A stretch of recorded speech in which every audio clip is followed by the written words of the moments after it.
Sebuah negara yang maju biasanya dicirikan dengan jumlah pengusaha yang banyak. Kita melihat itu terjadi di negara-negara maju, tetapi bagaimana dengan Indonesia? Bagaimana juga iklim usaha di Indonesia dan bagaimana praktek-praktek usaha di Indonesia? Kita sering mendengar ada perlakuan-perlakuan usaha tidak sehat. Malam ini Economic Challenges akan membahas mengenai itu dengan tajuk Menjegal Praktik Monopoli bersama saya, Leonard Samosir.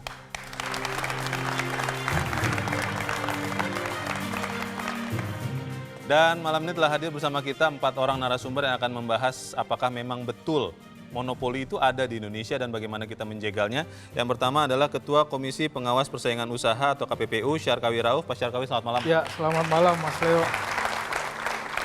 Kemudian Ketua Umum Himpunan Pengusaha Muda Indonesia, Bahlil Lahadalia. Bro Bahlil, selamat malam. Assalamualaikum, selamat malam. Waalaikumsalam. Ketua Tim Ahli Asosiasi Pengusaha Indonesia atau APindo, Sutrisno Iwantono. Pak Iwantono, selamat malam. Dan Guru Besar Ekonomi Industri Universitas Indonesia, Ine Minara Ruki. Selamat malam, Bu Ine. Sebelum kita membahas bagaimana kita bisa menjegal praktik monopoli, kita ikuti dulu ulasan berikut ini.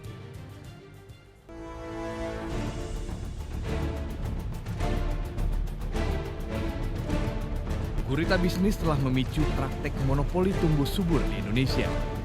Sejumlah perusahaan besar diduga mampu mengatur pasar karena besarnya kapasitas dan sumber daya yang dimiliki. Komisi Pengawasan Persaingan Usaha atau KPPU pun segera bertindak tegas dengan menyiapkan sanksi berat bagi pelaku monopoli. Namun langkah pemerintah ini justru memicu kekhawatiran bagi pengusaha. Pasalnya, klasifikasi persaingan usaha yang dikategorikan tidak sehat oleh KPPU masih bersifat rancu, sehingga ancaman sanksi KPPU ini dikhawatirkan hanya akan membunuh pelaku usaha di Indonesia. Tugas berat menanti pemerintah untuk membenahi persaingan bisnis sekaligus menjaga iklim investasi di dalam negeri. Sanggupkah pemerintah menjegal praktik monopoli?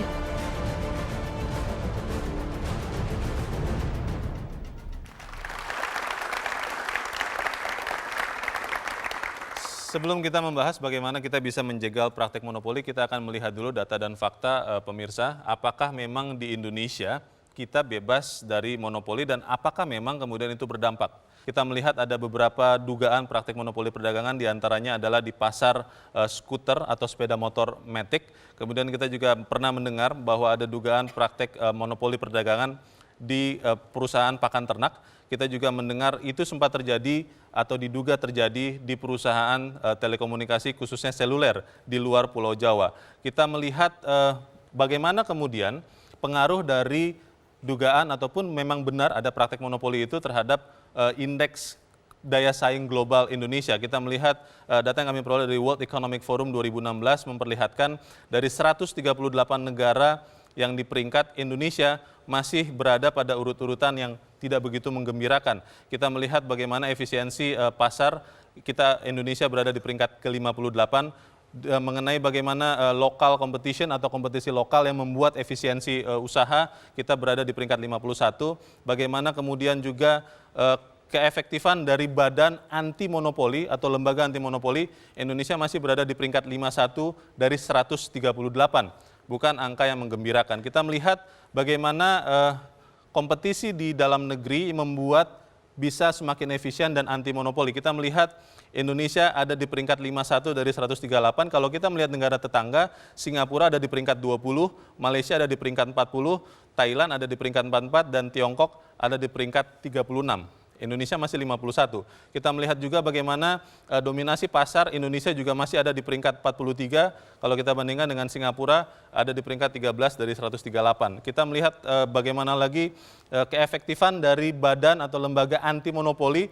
Ternyata Indonesia masih ada di peringkat 51 dari 138, sementara negara tetangga yang sangat dekat dari kita, Singapura ada di peringkat 4 dari 138. Tiongkok ada di peringkat 29, bahkan India ada di peringkat 31 dari 138. Kalau kita melihat angka-angka ini, maka kemungkinan besar memang praktek monopoli itu ada di Indonesia. Pertanyaannya, betul atau tidak? Pak Syarkawi, apakah memang monopoli itu sudah ada atau masih ada dugaan atau sudah terbukti atau memang ditutup-tutupi? Bagaimana? Jadi yang pertama dari sisi kita di KPPU, apakah praktek monopoli itu terjadi atau tidak? Ya. Kita di KPPU dalam 1 tahun terakhir, pertama kita melakukan pemeriksaan terhadap 12 perusahaan unggas di Indonesia. Perusahaan unggas? Perusahaan unggas. Dan Oke. kemarin kita hukum 12 itu bersalah. Nah sekarang prosesnya ada di pengadilan negeri.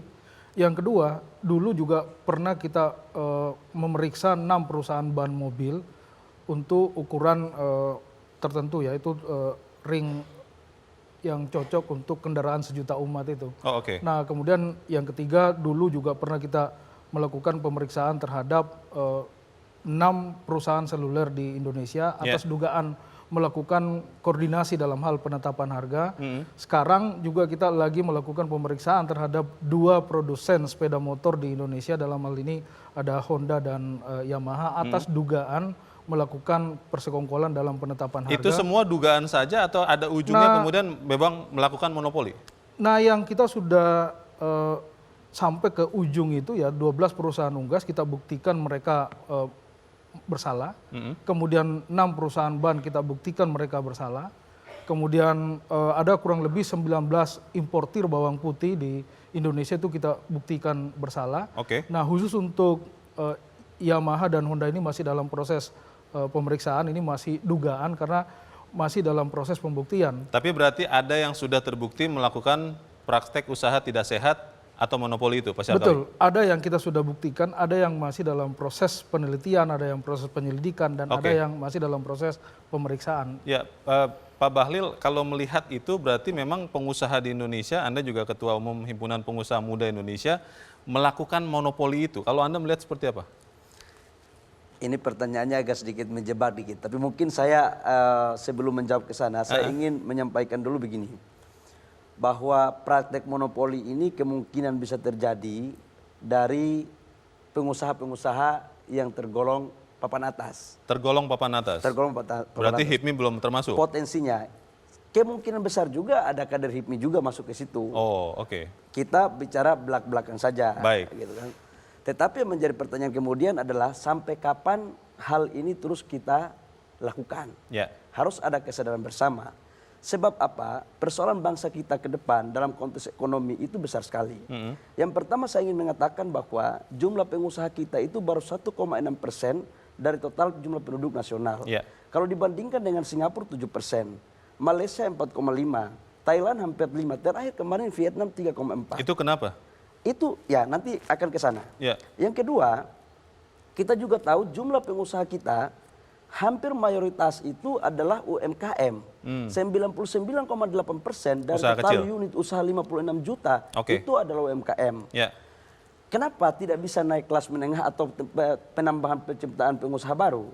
Karena apa? Ruang di atas ini tidak dibuka.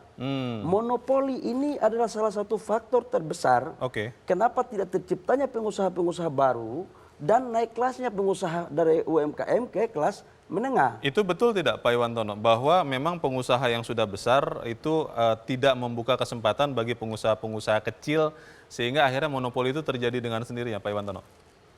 Begini ya, jadi secara konsep ya, yang namanya di dalam ekonomi itu pasti ada usaha besar, ada usaha kecil. Ya.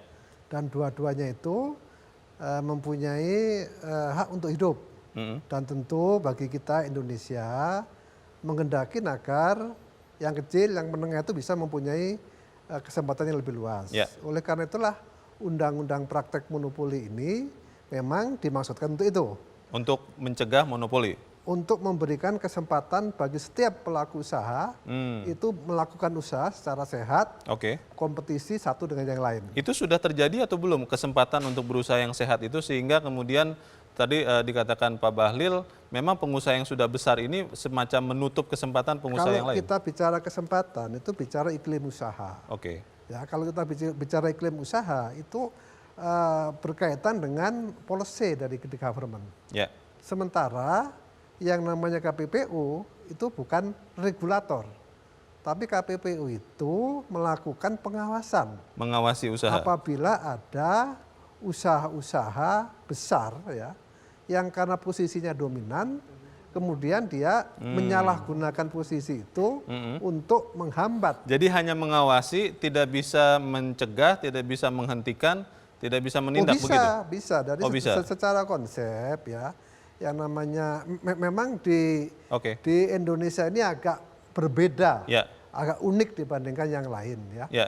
Kenapa? Karena KPPU itu ya sebenarnya kan bukan bagian dari peradilan. Baik. Bagaimana seharusnya diartikan monopoli, nanti saya akan tanya ke Bu Yuni juga, tapi kita harus jeda dulu Bapak dan Ibu, dan pemirsa tetap bersama kami. Economic Challenges segera kembali.